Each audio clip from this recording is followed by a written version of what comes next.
to the Investigator's Report, an in-depth look at some of the world's greatest mysteries and topics of interest. So for the next hour, we ask you to sit back, relax, and fasten your seatbelts as we explore and detail areas in our history, ancient history, biblical history, world religion and philosophy, and unexplained phenomena.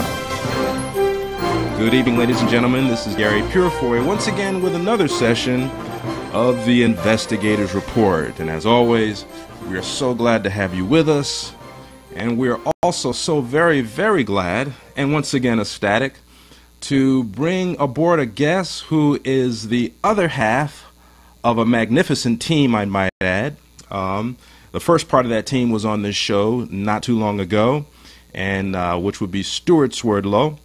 And today in this show we are bringing the other, if not the better half of that team, Mrs. Janet Swerdlow. And for the first time, we'd like to welcome her to the Investigator's Report, and welcome Janet for the first time here to our show. Thank you so much, Gary. I'm so happy to be a part of your show. Thank you, and we are tremendously happy as well in terms of what we're going to talk about, and many of you have been reading on our blog as far as the subject in general. But as you know, we talk about a lot of issues that concern our world today. We talk about a lot of areas or where we're headed in terms of the New World Order, in terms of microchips and a collapsing economy and things of that nature.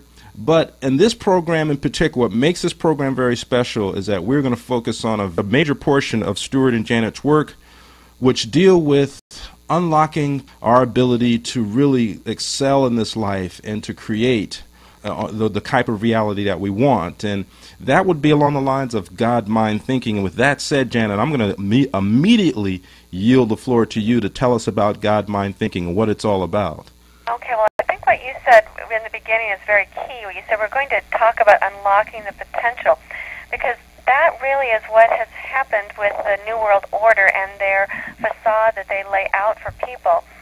People have never been locked out of their potential.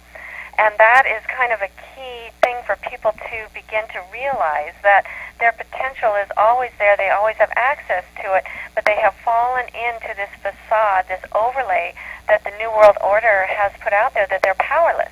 And so people, especially on the internet, they spread a lot of rumors about what's out there, what people are doing, what's going to happen, and it's really very much fear-based. And once we have that fear base, we get sucked into it, and we forget that we are already plugged into the greatest power that exists. And there's nothing that is bigger than the power that we already have access to. There really is nothing to unlock. We really are already there. Okay. But we have bought the illusion that we're not there, we don't have any power, and we are at the mercy of these people with the money, with the machines, with the knowledge. And the more that we buy into this facade, the deeper we go into the part of ourselves that is fear-based and doesn't believe it has any power, any access, any potential, any knowledge. I mean, it just goes deeper and deeper within, and we have bought into that story hook, line, and sinker. So what we do in our work is we teach you that, first of all, let's see what is the illusion. Because first of all, when you know what's out there, then you can make conscious decisions about what you want to believe and what you don't want to believe. We teach you to look behind the facade, look behind the curtain, see what's going on out there, and say, hey, I'm not going to buy into that. I'm not going to be a part of this.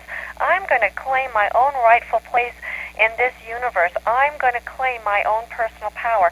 I'm going to take my plug that's already plugged into oversoul and God mind, and I'm going to utilize that to my full potential, because I'm already there. Now it's time for me to play my part, which is to stand up to the bully. And we don't advocate violence of any kind. We advocate you being who you are, and you know what? The bully has to go away because there's nobody there to bully. I find that we talked about something similar to this in my last interview with Leah LaChapelle, the author of Unzipping Reality. And what we kind of focused on was that looking at in terms of what we need to do as far as dealing with this New World Order, dealing with this illusion, and I think you put it in perspective, is not by violence, it's not by retribution, it's not by reciprocity, but it is simply by understanding. I think one of the most effective laws that she mentions in light of the four universals laws is that I think the one that they seem to fear the most is the law of allowance, where we allow people to be who they are, what they are, and to develop from that point on. Because by virtue of that, there is no distinction, there is no black-white, there is no east-west, there is no male-female, there just is. So it would appear that we've been given these illusions of separation, given these illusions of class, given these illusions of race, and given these illusions of superpower versus third world country. So using the law of allowance would appear to be very effective. Does that kind of play a role in God-mind thinking as well? Well, it plays a role in what the thinking process that humans have bought into. Because, again, everything is divided. I mean, the old saying, united we stand, divided we fall. And divided we fall. Right. And once you think about that, they are not only dividing us within ourselves, they're dividing our communities, they're dividing our families, they're dividing your thinking process, they're dividing you from your own spiritual source. So people really feel extremely powerless. If you don't feel powerless in one area, they're going to make sure you feel powerless in another area. They know who and what you are before you know who and what you are, and then they use that against you. So once you decide that, hey, I am a powerful being, I am already hooked up, I am plugged in, I am using my source already, they will go away. They are more afraid of you than you are afraid of them. That's why they try and make you feel powerless. They are afraid of you. People have to realize that, and instead of you cowering in a corner, you have to realize they're just like a bully with a big stick. You have to stand up, acknowledge your power, and what happens is that your world is always a reflection of what's going on in your own mind pattern. Therefore, the stronger and the more powerful that you become, the reflection has to reflect that positive strength back to you, not the negative strength, but the positive strength back. So as you move forward and say, I will not tolerate this in my world, and you don't participate in it, you don't even act like it exists, it's always important to be aware of what's out there, but not participate in it. It's like the recession that they're feeding. It's all fake. They are building it up. First of all, they say no houses are selling anywhere. So they start finding a pocket here and a pocket there within the communities where houses aren't selling. And they splash that all over the place. And then pretty soon they'd say, oh, well, these businesses are closing. Well, these businesses are going to close anyway. It's all planned anyway. And next thing you know, people are thinking, oh, the price of gas is going up. I can't afford to fill my car. I can't sell my home. I can't find a job. I can't do this. I can't do that.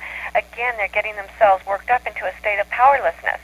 You know what? If the gas price goes up to $4 a gallon, I take that as a personal challenge to open my mind pattern to say, God mind is limitless. You know what? I can make more money. I'm not going to say I'm trapped within a job, I'm trapped within a career, I've got to get a smaller car, I've got to do this, I've got to do that, because that, again, is smallness. God has nothing to do with smallness. God is big. God is greatness. God has a plenty for everybody, no matter where you go, no matter who you do. You have to allow that, as you're talking about, into your life. You can close it off, or you can open it up, because you have that potential to do that. So you're already there. Are you going to allow it in, or are you going to close it off? That's what they're hoping you'll do. Oh, I don't want to go there. I'm going to get a motorcycle. The smaller you go with your car represents your path in life, then the smaller the mind pattern that you create. And I noticed the other day that a lot of cars here and there that come out are getting that boxy look. That's closing you into a box where you can't get out.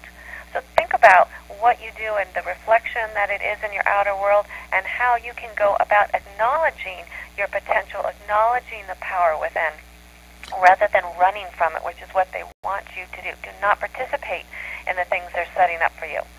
Absolutely. And as we further go along, we'll discuss how these realities are a reflection of the continual progression of thought that people buy into as far as the facade is concerned. Folks, you're listening to the Investigators Report. I'm Gary Purefoy with my very special guest, Mrs. Janet Swerdlow, the other half of the Swerdlow team, and we are talking about God-mind thinking, the unlimited human potential that we all possess. Now, Janet, you started to mention what the God-mind is and what it's all about. Kind of give us a definition, because off the air we spoke about the difference between linear